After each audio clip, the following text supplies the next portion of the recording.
Hi guys, we wanted to make this video for all our amazing prenatal clients we have coming into the studio to work out.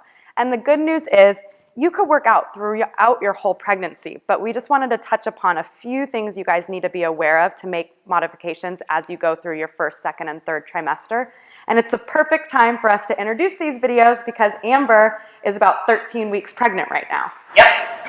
And I can safely and effectively still do most of the exercises. There are some that I already am starting to feel like I need a little bit more assistance with, but it is recommended at the 20-week mark that you really start to implement these modifications. So if you're in a group class, you know exactly what you can do while the rest of the class is doing one thing. You can know what you can do to keep your exercises safe and effective. Yeah, so we'll just start from the beginning. Usually in class, we'll warm you up in the front of the machine on a yellow. So if you are in, wherever you are, if you're in your second trimester, third trimester, go ahead and put a blue on. That's gonna give you more support. So we're gonna go into our ab roller. Amber's gonna put her knees on the silver line. She's gonna tuck her hips, and then she's gonna send that carriage out and in. And she could keep it into this form, just see how you're feeling, but just make sure you have that blue spring because it's gonna give you more support so you're not straining through your abs. Really, you can lift your hips up a little bit. You know, if you're, the farther along you are, just that natural pull that's gonna happen of the weight of the uterus that's gonna create that anterior tilt. It's gonna put the pressure on the lower back. So if it feels better to just slightly lift the hips, there's nothing wrong with that. And sometimes we do a lot of planks in class, whether it's in the front, your elbows are on the silver line. You could do a plank, just listen to how your body feels. You could be fine on your toes and you feel good. If not, go down onto your knees. And this is the perfect form for your knees.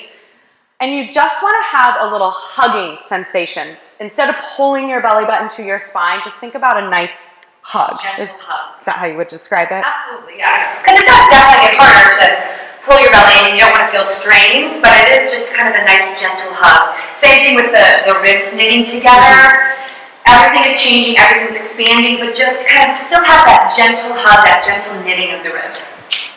So in class, we do a lot of work on our back, especially with abs with straps. So right now, Amber's fine to lay down on her back, but once she hits that 20-week mark and over, we have these wedges. So go ahead and grab a wedge in class.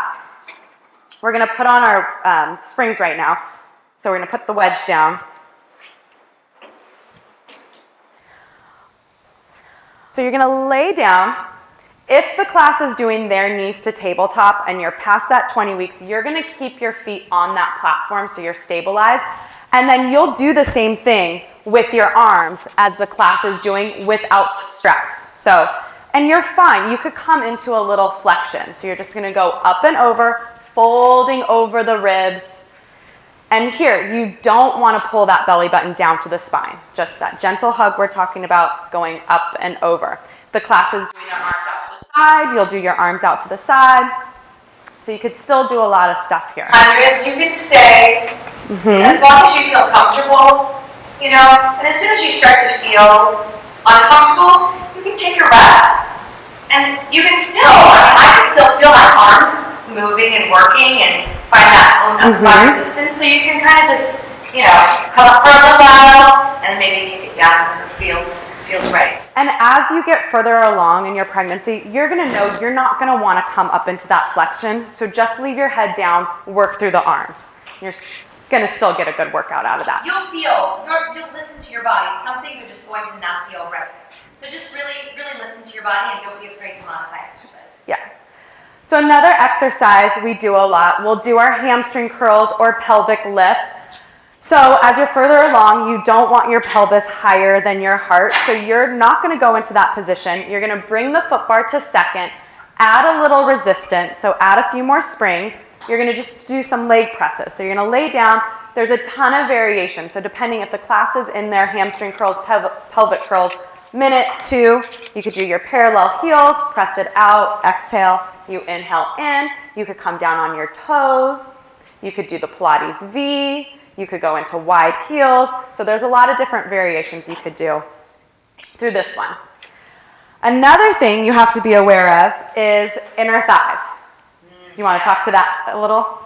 Well, definitely inner thighs, once you hit that 20-week mark, for sure, no inner thighs on the back. You just don't need to risk that pubic symphysis dysfunction, that inner curve. Your pelvis is naturally changing, adjusting to create space for that baby.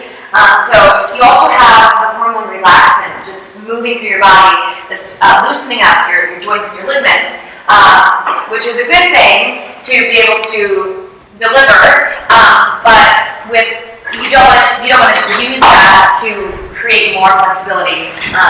Inner thighs, I would always recommend a blue spring on the front. If you feel okay to stand up, you can stand up with the rest of the class. Balance is also something that is compromised in pregnancy. So I recommend knees with a blue spring. It's just, I'm still getting that workout, I'm still feeling it in my inner thighs. And if I want, I can add some upper body too, so that I know a lot of our prenatal clients really are enthusiastic about keeping their workouts up, and we're amazed by that, inspired by that.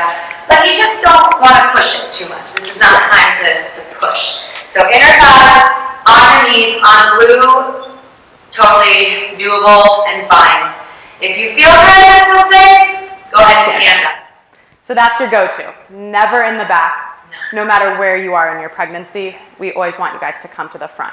And this is a good time actually to also speak to perhaps clients that might be just postnatal. Yeah, I'll say that with my first child, it took me quite a while to feel secure doing inner thighs on the back, because it takes a while. It takes your body 9 months to get to a place where you're able to deliver. So it also takes time for your body to recover back to and build that where it was. So again, don't be afraid. Just because your doctor clears you after 6 weeks postnatal, don't be afraid to continue these varied modifications that we're giving you.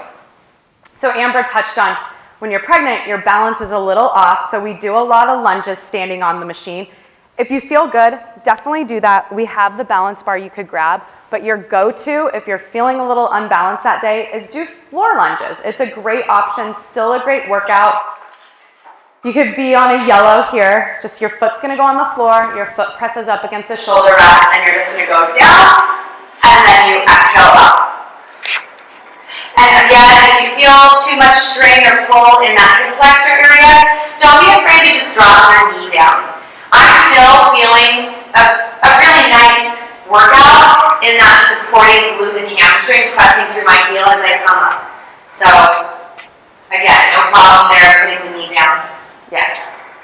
And then the last thing we want to touch on, we do a lot of side overs, side bending in the back, and that could be very strainful for your abs. So instead of you guys going to the back, we're going to have you do mermaid in the front, so we'll show you what that looks like. You're just going to put the bar up to third. Your shin, so Amber's facing this direction, so her right shin's going to press up against the shoulder blocks. She's going to press herself out, and then she's going to lift her arm up and over, and she's going to try to pull that hip down so she gets a nice little stretch. So it feels good. And then she just comes back in. And then she goes out, up and over, finding that nice little side stretch, and then back. And depending on also how you're feeling, you can adjust the springs if you want more of a workout with this arm. You can have a heavier spring, or you can keep it on a lighter spring. Just depends on how you're feeling. Yeah. But you're still getting that nice lateral flexion that we do on the back with the mermaid exercise without a strain. Yes, very important. So those are the main things. Everything else you guys could do. It's... Yeah, we have clients literally doing step-ups off the bat until they were like 2 weeks before they hit 38 weeks pregnant. So everybody's different. That's really the most important thing, is everybody's different. Every body, every pregnancy. So listen to your body, be safe, but don't be afraid to work out. It's actually really... It's very good for you. Very helpful. And always tell your trainer. When you're signing up for a group class, tell your trainer you are pregnant so we could give you the modifications. And also set up a private. Then you could have one-on-one time with us to give you all these modifications in person. If you guys ever have any questions, always give us a call, email us. We're here for you guys. Congratulations. Yes.